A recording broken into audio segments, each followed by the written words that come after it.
Hello NEET aspirants, welcome to career support NEET. MCC round 3 का schedule start हो चुका है। यू कैन से कि रजिस्ट्रेशन स्टार्ट हो चुके हैं। पूरा का पूरा अपडेट देने वाला हूँ कि कौन इसमें एलिजिबल है, कौन रजिस्ट्रेशन कर सकता है, क्या रूल्स रेगुलेशन है अपग्रेडेशन के लिए, किस तरीके से आप रिज़ाइन कर सकते हो। राउंड 3 के जो रूल हैं वो सारे के सारे रूल आप लोगों के लिए मैं बताने वाला हूँ। वीडियो बहुत ज़्यादा इंपॉर्टेंट है, वीडियो को लास्ट तक देखो। और अभी भी अगर आप चैनल पे नए हो तो चैनल को सब्सक्राइब करके रख लो, जिससे कि आप लोगों की जो नीट की काउंसलिंग चल रही है उसको मैं एकदम सिंप्लीफाइड बना दूँ। सबसे पहले बात करते हैं एलिजिबिलिटी एंड रजिस्ट्रेशन। तो राउंड एमसीसी के राउंड 3 में फ्रेश रजिस्ट्रेशन परमिटेड होते हैं। अगर अभी तक आपने रजिस्ट्रेशन नहीं किया है, दैट मीन्स राउंड 1 या राउंड 2 में आपने पार्टिसिपेट नहीं किया है, तो you can directly participate in round 3 by registering fresh. आप लोग रजिस्ट्रेशन करोगे तो आपको रजिस्ट्रेशन फीस भी देनी होगी, रजिस्ट्रेशन फीस देनी होगी एंड सिक्योरिटी अमाउंट देना होगा अगर आप फ्रेश रजिस्ट्रेशन कर रहे हो तो। जो लोग राउंड 1 एंड राउंड 2 में रजिस्ट्रेशन कर चुके थे एंड सीट नॉट अलॉटेड, उनको कुछ नहीं करना है। डायरेक्टली वो राउंड 3 के लिए एलिजिबल हैं, क्वालिफाइड राउंड 3 के लिए। उनको सिंपली राउंड 3 में फ्रेश चॉइसेस फिल करनी है, फ्रेश चॉइसेस फिल करनी है। ठीक, एक ये चीज हो गई। अब दूसरी चीज एलिजिबिलिटी में ही बता रहा हूं। सपोज आप राउंड 1 में पार्टिसिपेट किए एंड सीट अलॉटेड। अब आपने क्या किया, इसको अपग्रेडेशन में डाल दिया, अपग्रेडेशन में डाल दिया एंड अपग्रेड हो गए आप, अपग्रेड कर गई आपकी सीट। राउंड 2 में आपने क्या किया, न्यू कॉलेज ज्वाइन कर लिया, न्यू कॉलेज ज्वाइंड, तब भी आप राउंड 3 के लिए एलिजिबल हो। आप अभी भी अपग्रेड में डाल सकते हो, अपग्रेड कर सकते हो सीट को आप अभी भी राउंड 3 में। ये ऑप्शन आपके पास अवेलेबल है।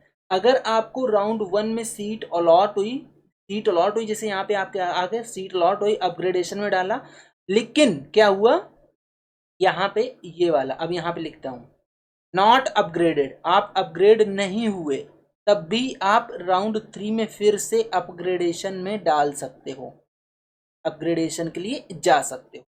ये एलिजिबिलिटी हो गई। आप लोग कौन कौन एलिजिबल है वो बता दिया मैंने आपको। हाँ, अगर आपने राउंड 1 में आपको सीट मिली एंड आपने कॉलेज को ज्वाइन कर लिया, कॉलेज ज्वाइंड, बट आपने अपग्रेड में नहीं डाला था, अपग्रेड नॉट अपग्रेडेड, मतलब पोर्टल में विलिंगनेस नहीं दिया था नॉट अपग्रेडेशन का, तो फिर आप एलिजिबल नहीं हो। एक और केस अभी बन रहा है, वो भी बताऊंगा आपको, फिर आप एलिजिबल नहीं हो। जो लास्ट वाला केस बन रहा है वो क्या बन रहा है, राउंड 1 में सीट मिली, सीट अलॉटेड, आपने फ्री एग्जिट लिया, फ्री एग्जिट अवेल्ड, फिर आपने क्या किया, राउंड 2 में कुछ नहीं किया, नो रेस्पॉन्स, तो भी आप राउंड 3 में डायरेक्टली एलिजिबल हो, डायरेक्टली एलिजिबल हो चॉइस फिलिंग करने के लिए। अब देखो ये चीजें कर दी, बोर्ड को क्लियर कर रहा हूं, पूरा बोर्ड भर गया। एक और क्लॉज याद आ रहा है, उसकी बताता हूं।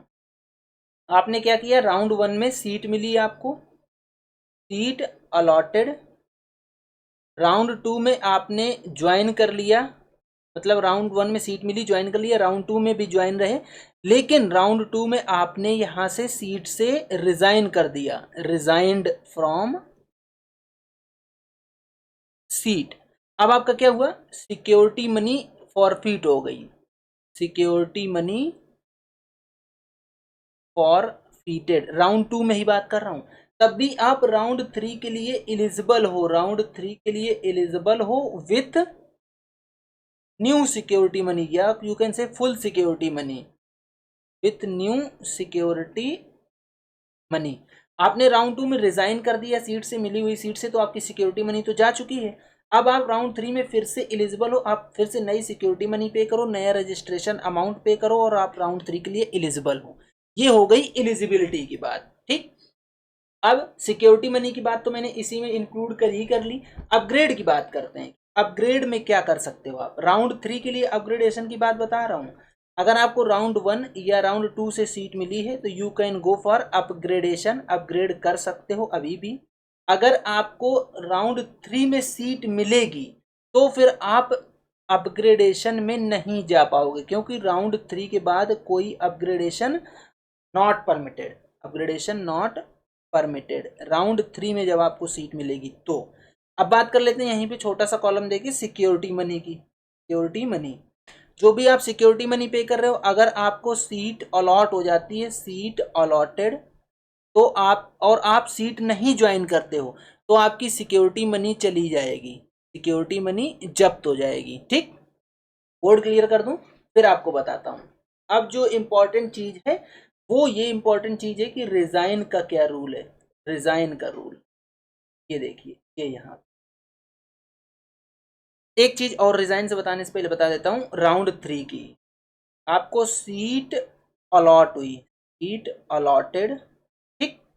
अब क्या करोगे आप, नॉट ज्वाइंड, आपने ज्वाइन नहीं करी तो क्या होगा, सिक्योरिटी मनी चली जाएगी, आपकी सिक्योरिटी मनी जब्त हो जाएगी। इसके साथ साथ not eligible for further rounds, not eligible for subsequent rounds, subsequent rounds. आप अगर आपको सीट मिलती है राउंड 3 में एमसीसी में और आपने सीट नहीं ज्वाइन करी तो आप सब्सीक्वेंट राउंड्स के लिए एलिजिबल नहीं हो। अब देखिए एक और क्लॉज क्या है राउंड 3 का, seat allotted, seat allotted join कर लिया आपने, ज्वाइंड द अलॉटेड सीट या ज्वाइंड द सीट, तो अब क्या क्या केस बनेगा, अब केस ये बनेगा, not eligible for further rounds, not eligible for further rounds of MCC, not eligible for further rounds of MCC rounds लिखो, and not eligible for state counselling, not eligible for state counselling. ठीक, एक ये चीज हो।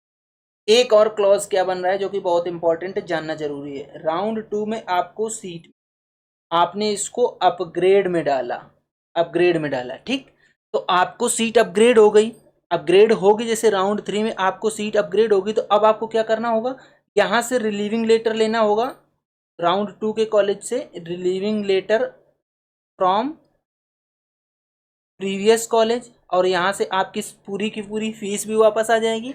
और round 3 में आपने क्या किया, नॉट ज्वाइंड, अब आपने राउंड 3 में जाके कॉलेज को ज्वाइन नहीं किया तो इसमें क्या होगा, आप एमसीसी से बैन हो जाओगे, मतलब एमसीसी की जो सब्सिक्वेंट राउंड है उनमें आप काउंसलिंग नहीं कर पाओगे, बट आपके पास अभी ऑप्शंस अवेलेबल है, यहाँ से कंटिन्यू करो, यहाँ से इसको, आपके पास ऑप्शंस अवेलेबल है कि आप स्टेट काउंसलिंग में जा सकते हो। अब इसका फर्क क्या पड़ेगा या क्या फायदा है वो आप समझिए, इन दोनों चीजों में अंतर।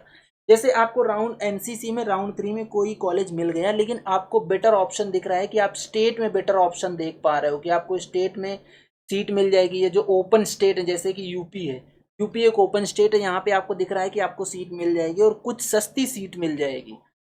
एमसीसी में क्या है, आपको डीम्ड में सीट मिल रही है लेकिन वो काफ़ी ज़्यादा हाईली पेड सीट है, तो आप क्या करो, अपग्रेडेशन में डाल रखा है आपने, राउंड 3 में जैसे ही अपग्रेड होगा उसको ज्वाइन मत करो, लेकिन राउंड 2 में जो कॉलेज था उस कॉलेज से रिलीविंग लेटर ले लो, अपने सारे डॉक्यूमेंट ले लो, अपनी फीस ले लो, और राउंड 3 में ज्वाइन मत करो, आपका सारा कुछ आपके पास आ गया और स्टेट की काउंसलिंग में पार्टिसिपेट कर लो जाके। सिर्फ आप एमसीसी की काउंसलिंग से बैन हुए, लेकिन स्टेट की काउंसलिंग में पार्टिसिपेट करके आप अपना बेटर ऑप्शन देख सकते हो, आप अपनी फीस को भी सेव कर सकते हो।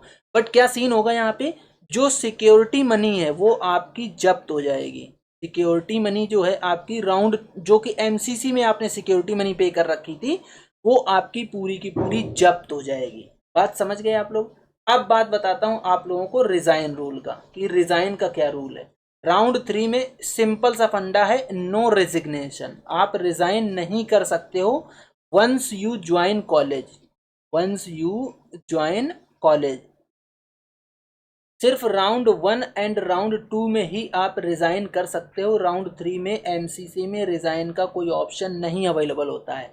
बाकी वही सेम केस, अगर आपने कॉलेज नहीं ज्वाइन किया है और आप कॉलेज ज्वाइन ही नहीं करते हो तो सिक्योरिटी मनी आपकी सिर्फ और सिर्फ जाएगी। बाकी आप अभी भी स्वतंत्र हो कि आप स्टेट में पार्टिसिपेट कर सकते हो, सब्सिक्वेंट राउंड से बैन कर दिए जाओगे, सब्सिक्वेंट राउंड्स बैंड।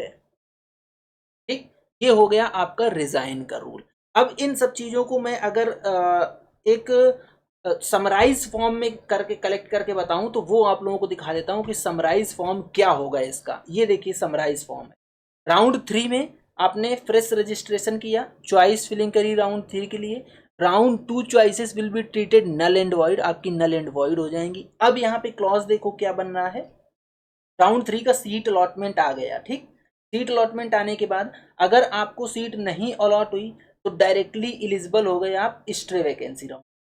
अगर आपको सीट अलॉट हुई, report to allotted institute, complete admission formalities. या फिर if upgraded then candidate must relieve from round 2 seat and join round 3 college. जैसे मैंने आपको बताया कि अगर आपको राउंड 2 में अपग्रेडेशन से सीट मिली है ये राउंड 3 में, तो आपको राउंड 2 के कॉलेज से रिलीविंग लेटर लेना होगा, अपनी फीस वापसी लेनी होगी, डॉक्यूमेंट लेना होगा, देन राउंड 3 में जो कॉलेज मिला है उसको ज्वाइन करना होगा जाके।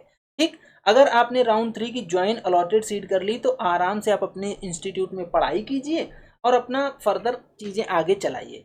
Once joined candidate can not upgrade और रिजाइन। राउंड 3 में कोई अपग्रेडेशन का भी ऑप्शन नहीं है, राउंड 3 में कोई रिजाइन का भी ऑप्शन नहीं है। एक क्लॉज ये हो गया। अब दूसरा क्लॉज क्या हुआ, seat allotted and does not join. आपको सीट अलॉट हुई लेकिन आपने ज्वाइन नहीं किया तो क्या होगा, exit with forfeiture and elimination. जो इलिमिनेशन का मतलब यही है कि आपकी सिक्योरिटी मनी जा रही है, तो एग्जिट विथ फॉरफीचर हो गया। सिक्योरिटी मनी को बोल रहे exit with forfeiture and subsequent round से आप बैन हो गए, उसको बोल रहे हैं इलिमिनेशन। कि मतलब आप अब एमसीसी के जितने भी राउंड्स होंगे उसमें आप पार्टिसिपेट नहीं कर पाओगे। ध्यान रखिएगा, स्टेट की काउंसलिंग में कोई फर्क नहीं पड़ रहा है। आप स्टेट की काउंसलिंग के लिए अभी भी एलिजिबल हो। स्टेट की काउंसलिंग के लिए तब एलिजिबल नहीं हो जब आपने राउंड 3 की सीट ज्वाइन कर ली और वहां पे एडमिशन ले लिया। उसके बाद अगर कोई स्टेट, इसके बाद अगर आप चाहोगे कि स्टेट की काउंसलिंग में पार्टिसिपेट कर लो तो फिर आप उसके लिए एलिजिबल नहीं हो। स्ट्रे वैकेंसी राउंड में जिनको कोई सीट नहीं मिली है अप टू राउंड 3 तक वो सारे एलिजिबल हैं एंड फ्रेश रजिस्ट्रेशन भी परमिट होंगे। तो ये समराइज फॉर्म में था कि आप लोगों के लिए किस तरीके से राउंड 3 चलने वाला है। जो मैंने अलग अलग बताए क्लॉज, वो सारे क्लॉज डिस्कस कर दिए कि कौन कौन सा एलिजिबल है कौन नहीं एलिजिबल है। आपकी राउंड 3 की कैसे काउंसलिंग चलेगी, स्टेट के साथ एमसीसी को कैसे बैलेंस किया जाए, स्टेट वर्सेस एमसीसी कैसे बैलेंस किया जाए वो भी मैंने बताया आपको। कि आपको अपनी फीस कैसे बचानी है। अगर आपको लग रहा है कि किसी स्टेट में आपको कॉलेज मिल जाएगा और वो स्टेट थोड़ा सा लोअर फीस चार्ज कर रहा है और आपको एमसीसी में डीम्ड यूनिवर्सिटी में अच्छी खासी हायर फीस देनी पड़ रही, तो भी कैसे आपको बैलेंस बनाना है, हर एक चीज़ मैंने आपको बता दी है। ठीक है, अभी भी अगर आप लोगों को सीट नहीं मिली है, आपको काउंसलिंग करवानी है, करियर सपोर्ट नीट के पेड गाइडेंस में इनरोल हो जाओ। करियर सपोर्ट नीट का हेल्पलाइन नंबर ये लिख रहा हूँ मैं, 8925130473। इस नंबर पे व्हाट्सएप करके आप पेड गाइडेंस ले लो। हमारा बहुत ही सस्ता पेड गाइडेंस है आपकी पूरी की पूरी काउंसलिंग कर। ठीक है, तो ये था पूरा कंप्लीट वीडियो अगर आप लोगों को पसंद आता है तो वीडियो को लाइक जरूर करो, चैनल को सब्सक्राइब करके रख लो, बेल आइकन दबा लो, जिससे कि आप लोगों को इस तरीके का अपडेट मिलता है। आज का वीडियो यहीं तक, मिलेंगे नेक्स्ट वीडियो में नए डेटा के साथ। तब तक के लिए बाय बाय।